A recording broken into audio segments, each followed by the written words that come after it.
me dan de dirigirme a ustedes en esta noche. Y en los días que vamos a estar juntos, pues yo quisiera aprovechar el tiempo y hablar a nosotros, porque cuando hablamos de la iglesia, estamos hablando de nosotros. La iglesia no es una entidad aparte, no es algo que tiene que ver con edificios, instituciones, no tiene nada que ver con lugares, ciudades, pueblos, naciones. La iglesia es ese experimento eterno de Dios,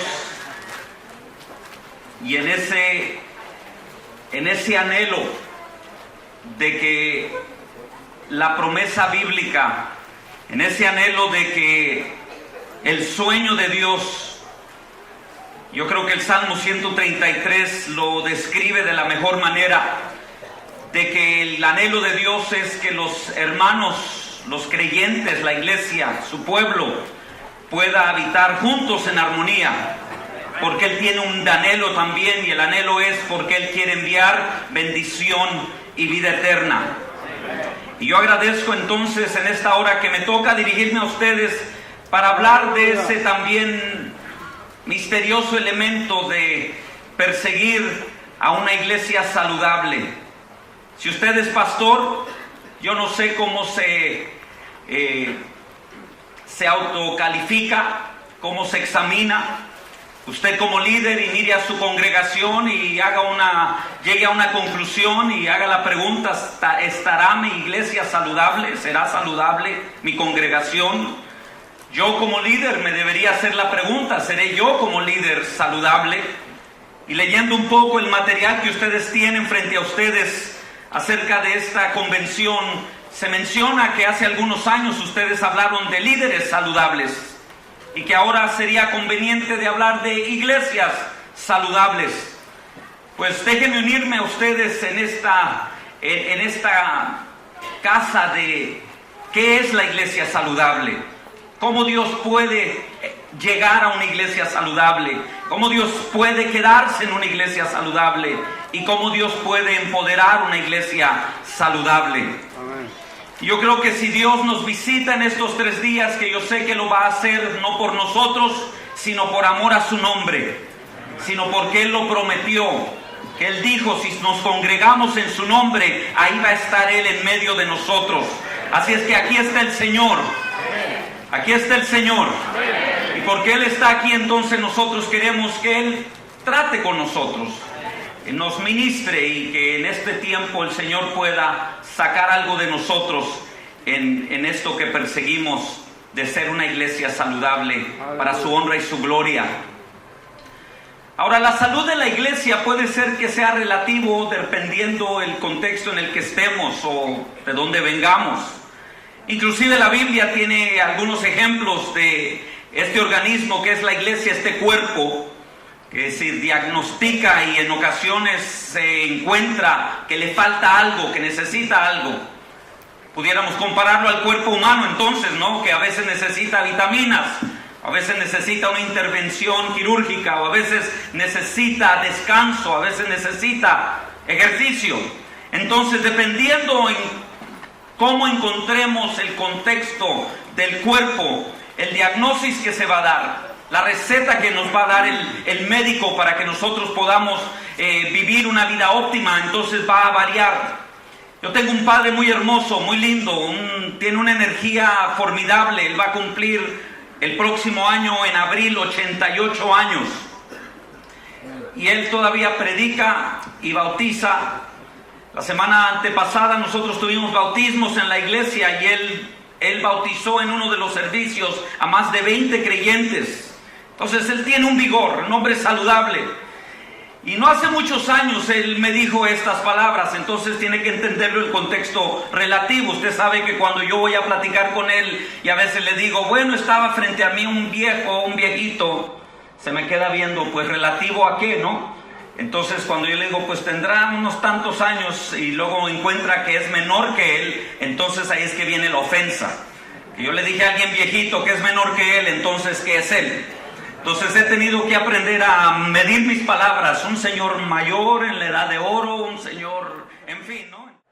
Yo no perseguí esto.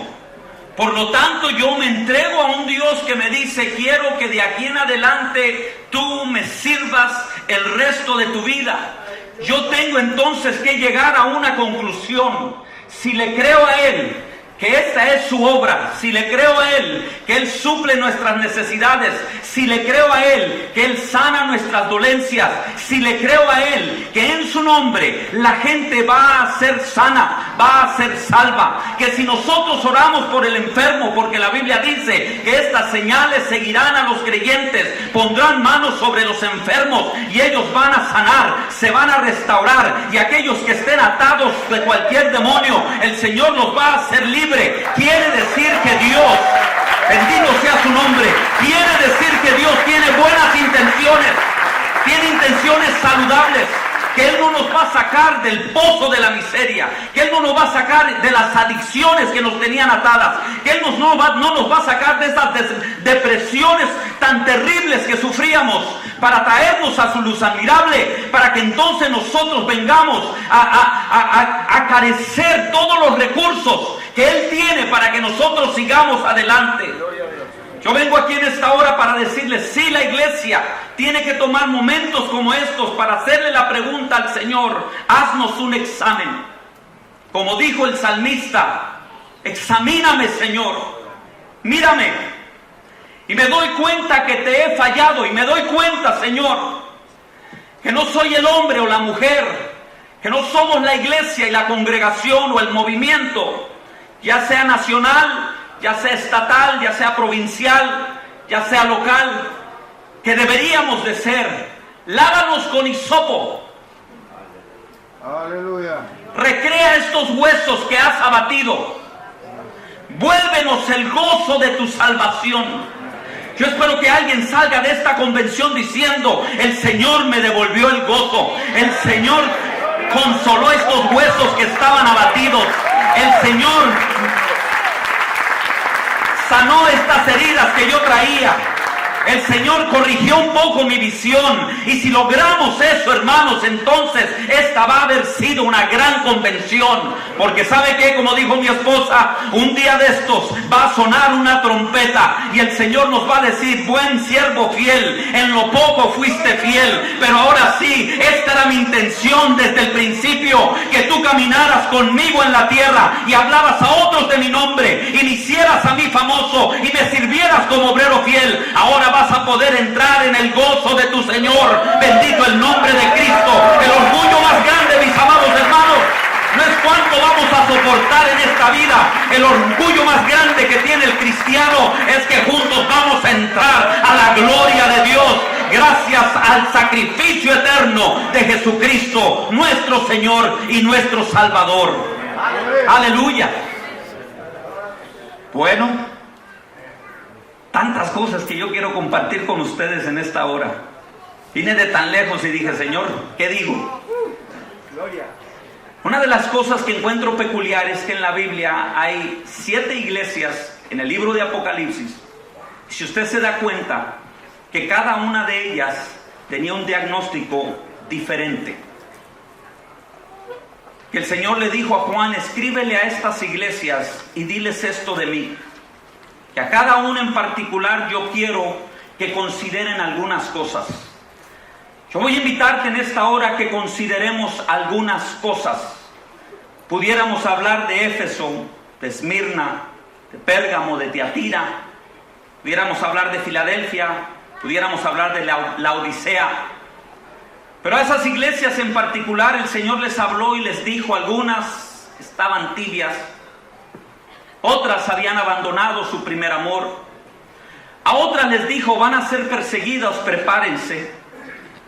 Yo les digo a mis hermanos allá en mi amado San Antonio, allá en nuestro amado país que nos ha adoptado a nosotros.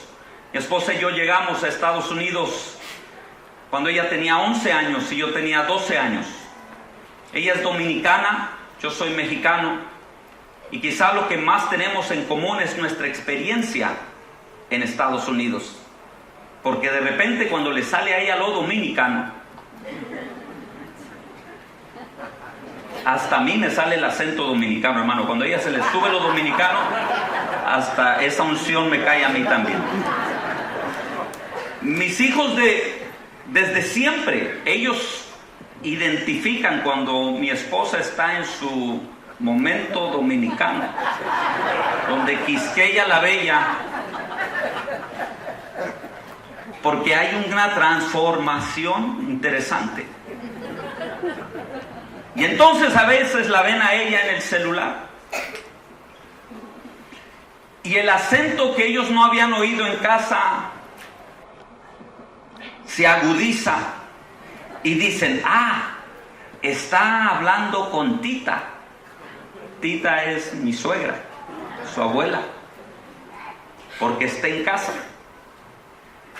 Yo cuando estoy hablando con los míos, se me sube un poquito el órale y ándale, y qué húbole. Y a veces la gente nos pregunta: ¿de dónde son ustedes? Porque ni de un lado ni de otro. Porque después de 28 años de casados, pues algo se le tiene que pegar a uno, ¿verdad? En ese misterio, cuando Dios nos mira a nosotros, yo les digo a la congregación y les digo: Dios está preparando a su pueblo. Lo ha estado preparando desde el momento que esos ángeles le dijeron a sus seguidores: ese mismo Jesús que ustedes ven irse en las nubes, así como lo vieron irse, va a volver otra vez.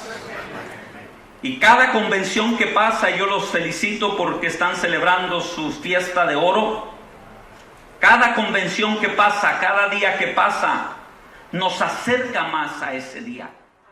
Esto para cuando leamos el pasaje. El pasaje nos va a indicar entonces a nosotros algunas áreas que a lo mejor nosotros debemos en estos 3 días decirle: Señor, examínanos, porque si esto está afectando nuestras vidas, queremos salir de aquí renovados.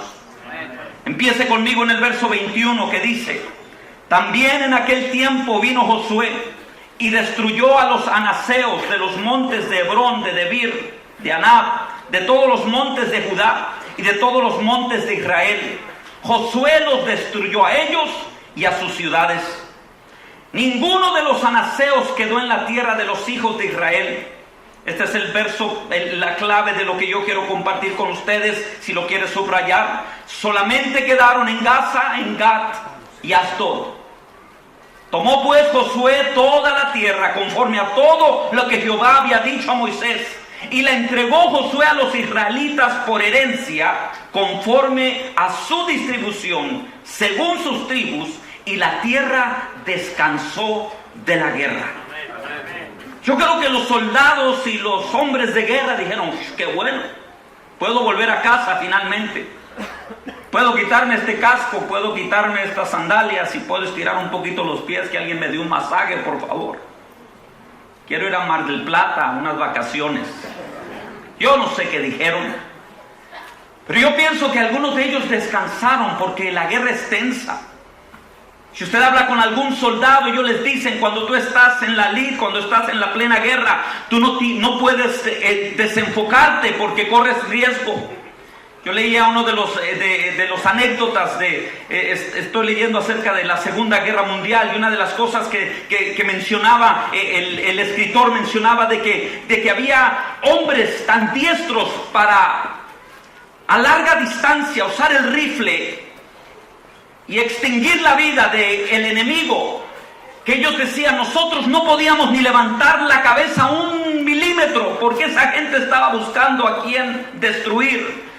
Dice: y un sargento como que se cansó, como que se descuidó, yo no sé qué estaba pensando, y él quiso ver lo que estaba un poquito, dice, ni siquiera levantó la vista, nada, ni fue en un segundo, pero en un segundo lo alcanza esa bala. Entonces tiene que haber una concentración terrible. Y ahora descansan de algo que les había tomado entonces tiempo y esfuerzo. Y me interesa ese concepto porque en la iglesia así es. La iglesia no se hace simplemente porque decimos somos iglesia. Simplemente porque decimos, hermanos, vamos a crecer. Se hizo. Hermanos, va a haber avivamiento. Avivamiento. Como que requiere que de nosotros algo salga, un empeño, un esfuerzo. El problema a veces, hermanos, es que nosotros no permitimos el descanso. Y muchas veces nosotros no aceptamos que Dios va a permitir que ciertas cosas permanezcan para que nosotros sigamos diagnosticándonos, o por lo menos el Espíritu Santo siga revelando a nuestras vidas en qué área nosotros debemos seguir adelante, en qué área nosotros debemos seguir creciendo, en qué área debemos fortalecernos. Y la pregunta clave en esta noche es: ¿en qué área debes tú fortalecerte? Porque posiblemente no es la misma área que yo necesite, pero Dios quiere que todos lleguemos y le digamos: Señor, hemos peleado, estamos en la lucha, nosotros entendemos que este es tu negocio, estamos tratando de aprender a descansar, estamos tratando de saber que esta ya es nuestra herencia, porque dice la Biblia que Josué le dio al pueblo y les dijo: esta es la herencia que Moisés nos había prometido, por lo tanto todo mundo entre en su herencia. Y gloria a Dios por eso. Gloria a Dios por nuestras iglesias, que son diversas, que tienen sus peculiaridades, ¿sí? O nada más allá, más al norte, como decimos nosotros. Yo soy norteño de México, así es que a veces hablo golpeado, pero aquí no. No sabemos de dónde venimos, pero tenemos nuestras peculiaridades culturales, tenemos nuestras peculiaridades de estilo, de músicas. El Señor les dice: te doy tu herencia, pero este es mi negocio. Pero hay una frasecita que me llamó la atención para esta noche. Dice: Él conquistó las ciudades de los anaseos, excepto 3: Gaza, Gat y Asdod. ¿Por qué? Usted puede quizá investigar algún comentario. A lo mejor ustedes sepan el por qué, pero aparecen ahí. Inclusive los que estudian esto y dicen que cuando Josué está conquistando la tierra por 7 años, como que Dios no le permite encarar a los anaseos, porque los anaseos eran los guerreros más terribles. Inclusive tenía intimidado a Saúl, tenía intimidado a los guerreros, tenía intimidado al pueblo. Dios quiere que tu alma descanse, que Él está bajo control, que Él lo tiene todo bajo control. Por eso le dijo a Moisés, cuando el pueblo estaba medio atribulado, le dijo: estén quietos y vean la salvación del Señor. Eso es lo que yo creo que traía David en su corazón cuando vio a Goliat. Él dijo: no, Señor, yo voy a estar quieto porque esta es la salvación del Señor. Y claro, David era un poquito aprovechado porque dijo: ¿qué le van a dar otra vez a quien mate al gigante?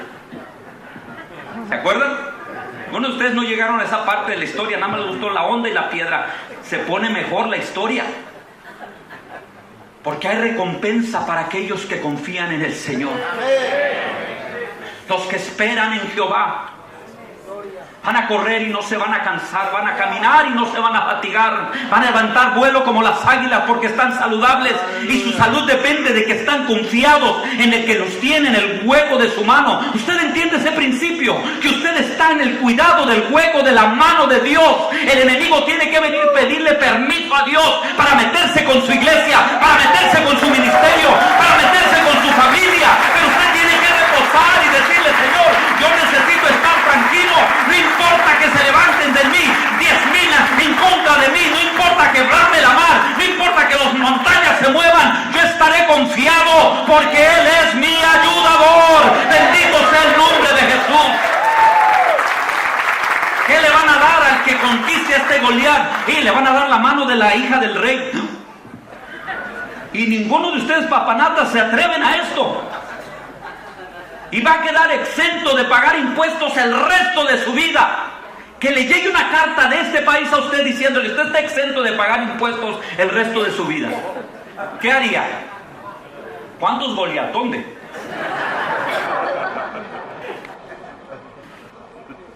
Y le va a dar riqueza, va a ser un hombre.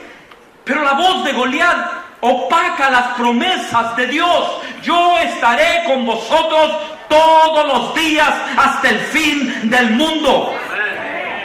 ¿Qué complicado hay en eso, hermanos? ¿Quién dijo yo estaré con ustedes? Goliat, si lo permitimos. Pero Jesucristo, cuando Él está con nosotros, los demonios tienen que pedirle permiso a Él. ¿Qué es lo que van a hacer? Cuando Él se levanta, todos sus enemigos se dispersan. Huye la ansiedad, huye el temor, huye la confusión, huye la depresión. Yo no sé si usted lo entiende o no. Déjeme decirle, si usted quiere preguntarme a mí si algo yo he aprendido de servir a Cristo Jesús, hay ocasiones que lo único que usted tiene que hacer es soltar, y es soltárselo al Señor. Y como esa oveja que está siendo cuidada en pastos delicados, el Señor de repente empieza a añadirle bendición. Y usted dice, ¿y de dónde vino esa bendición? Porque el Señor te dice, has aprendido a confiar en mí. Aleluya. Vamos a darle un aplauso a Cristo Jesús, si se lo vas a dar con el corazón. Qué bueno es estar en la presencia de Dios. Esto es bueno, estos 3 días son buenos. Descanse. Yo sé que mañana la gente está presionada, pero eso no para agobiarlo, eso es para que usted diga, Señor, gracias, porque esto va a producir en nosotros evidencia de que hemos estado contigo. No se sorprende entonces cuando lo visite el favor de Dios. Pero hay que encarar a Goliat, y hay que mantenerlo siempre vigilando y cancelar sus mentiras, porque él es un mentiroso. El tercero y último de ellos es Asdod. La ciudad de Asdod también tiene significado de ciudad fortificada, pero no era Asdod necesariamente.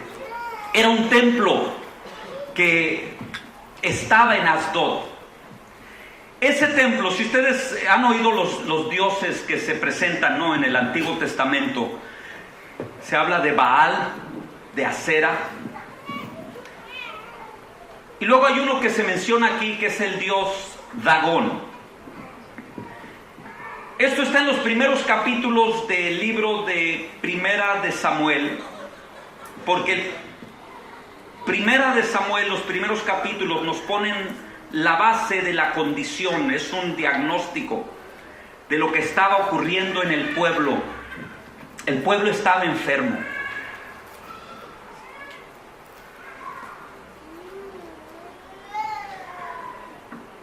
El pueblo estaba enfermo y no se daba cuenta. Esas enfermedades que no tienen muchos síntomas. El pueblo no sabía porque tenía un líder, y tenía unos hijos que ellos también eran parte del paquete, que en realidad no estaban cumpliendo espiritualmente lo que tenían ellos que hacer. Este es el área espiritual. Asdod representa nuestro espíritu. La historia es muy sencilla. Simple y sencillamente, en Asdod estaba el templo para el dios Dagón, que algunos historiadores dicen que se consideraba que era el padre de Baal. En otras palabras, que si Baal era un dios alto y sublime y conocido, Dagón lo interpretaban como el padre, y muchas veces se encontraban los templos a la par, el templo de Dagón y el templo de Baal. Pero Dagón era el dios pez, que es lo que significa su nombre. Dice la Biblia que el descuido espiritual fue tan grande que los filisteos vinieron y tomaron el arca del pacto del pueblo, y a nadie le importó. Ese es lo trágico de esta historia. A nadie le importó, a nadie le dolió, a nadie le dolió que en las tragedias de la muerte de Elí y de sus hijos, y en el último suspiro de esa mujer que tiene que exclamar Icabod, La gloria ha sido traspasada. Muy similar a lo que miró el profeta Ezequiel cuando vio que se levantaba la gloria de Dios y se apartaba de la gran nación del templo. Porque al final del día, mis amados hermanos, podemos tener credenciales y podemos tener templos y podemos tener títulos y podemos ser parte de una iglesia que sirve en tal y cual lugar, pero si no hay gloria, si no cuidamos nuestra vida espiritual, si no guardamos nuestra santidad, si no guardamos nuestra pureza delante de Dios con una relación íntima, con una relación real y genuina que se renueva cada día, mis amados hermanos, nosotros podemos estar practicando simplemente un tipo de religión, simplemente celebrar eventos por celebrar, simplemente convocarnos por convocarnos. Pero acuérdense lo que decía Pablo en nuestras disciplinas cristianas, cuando él hablaba acerca de la muerte. Una de las cosas que él le decía a la gente: acuérdese, nosotros no somos de este mundo. No somos de este mundo. Nuestra ciudadanía no está aquí. Al final del día, aquí yo voy a tener un templo bien acomodado, un templo donde podamos juntos reunirnos, pero al final del día ese templo se queda. Cuando suene la trompeta, el templo no se va. Los que se van son los que están dentro del templo, si es que se van a ir, porque Jesucristo dijo: uno estará levantado y otro se va a tener que quedar. Dos estarán en el campo y uno se quedará en el campo. Dos estarán en la cama y uno será tomado. En otras palabras, diciendo, si una cosa tenemos que guardar como iglesia, es nuestra salud espiritual, es nuestra salud en la santidad al Señor, porque al final del día, si Él va a venir a buscar a esas vírgenes que tienen su lámpara encendida, hermano, yo te digo en esta hora: no descuides el área espiritual de tu caminar. Sí, cuida tu cuerpo, sí, cuida tu mente y tus emociones. Si necesitas descanso y refrigerio, hazlo cuando lo necesites, pero nunca descuides que se apague de ti la llama que el Señor ha encendido cuando vino a tu vida y te cambió y te hizo nueva criatura y después te bautizó con su Espíritu Santo. Mantén esa llama encendida para que cuando venga, cuando se levante Asdod y se levante Dagón, tú sepas que el Dios que está contigo es mayor que el que está allá en el mundo. Esa realidad te va a mantener a ti diciéndole: Señor, porque tú estás con nosotros, nos cuidas a nosotros, pero también alimentas nuestro ser espiritual, nuestro ser interior. Nosotros te vamos a poder servir con integridad. Y nos va a doler que la gloria de Dios se extinga, desaparezca, mengue. Uno de los retos grandes, y a lo mejor lo conversamos mañana, mi esposa y yo, con ustedes, uno de los retos grandes que tuvimos en la iglesia es cómo nos vamos a definir. La situación por la que pasamos fue que el templo donde nos reuníamos ya era muy pequeño para el grupo que estaba creciendo y había que salir de ese lugar, y encontramos un nuevo local. Y la iglesia, el nombre de la iglesia llevaba el nombre de la comunidad donde se encontraba, pero como salimos de la comunidad, pues era muy difícil seguir llamándolo lo mismo porque era otro lugar de la ciudad. Pero en el proceso nosotros dijimos: Señor, tú ayúdanos. Y Juan 10:10 fue el versículo que cayó en nuestro corazón. En Juan 10:10. El enemigo solamente viene para hurtar, matar y destruir. Mas yo he venido para que tengan vida y vida en abundancia. Por eso nos llamamos Vida Abundante. Ahora, cada vez que yo menciono el nombre de nuestra congregación es un recordatorio.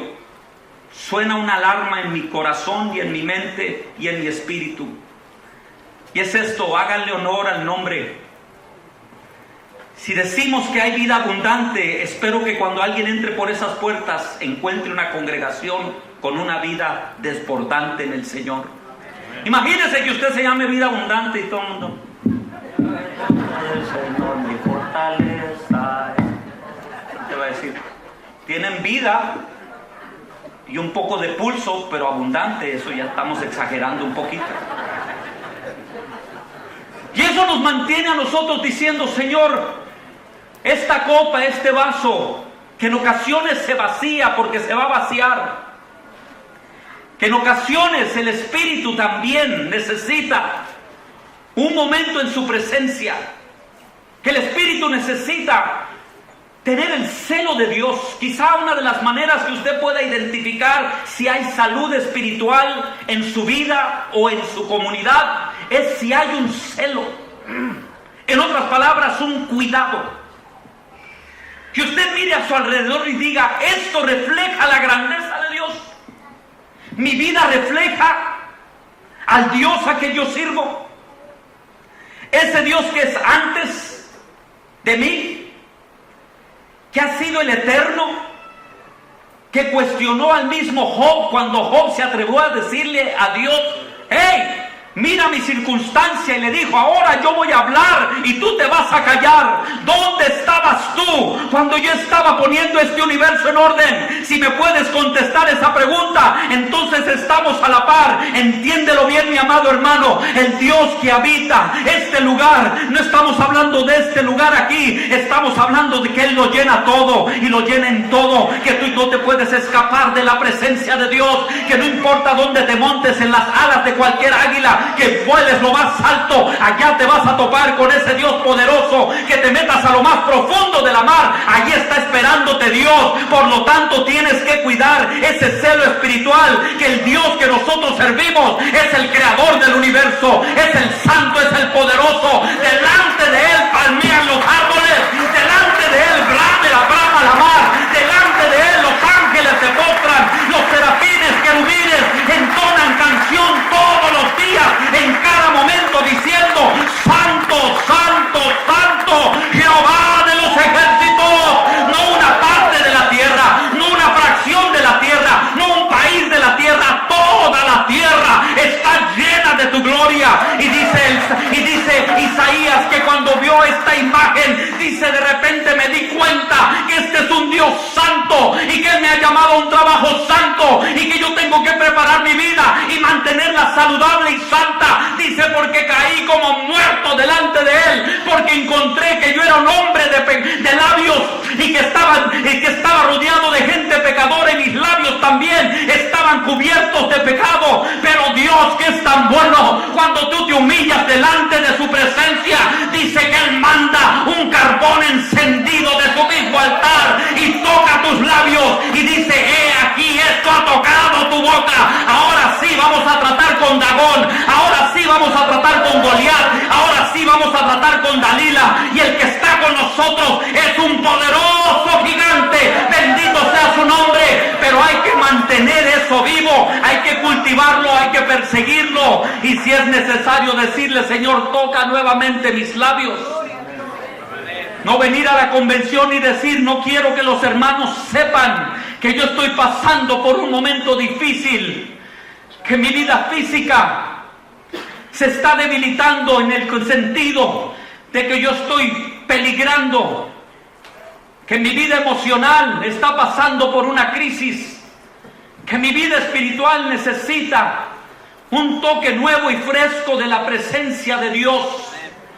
Que tú vengas en esta hora en confianza. Yo espero que en esta hora haya confianza en este lugar. Que usted no diga: mira, ese pastor o ese hermano, lo veo como que muy concentrado en esta cosa. ¿Qué estará haciendo ese hombre? ¿Dónde se habrá metido? No.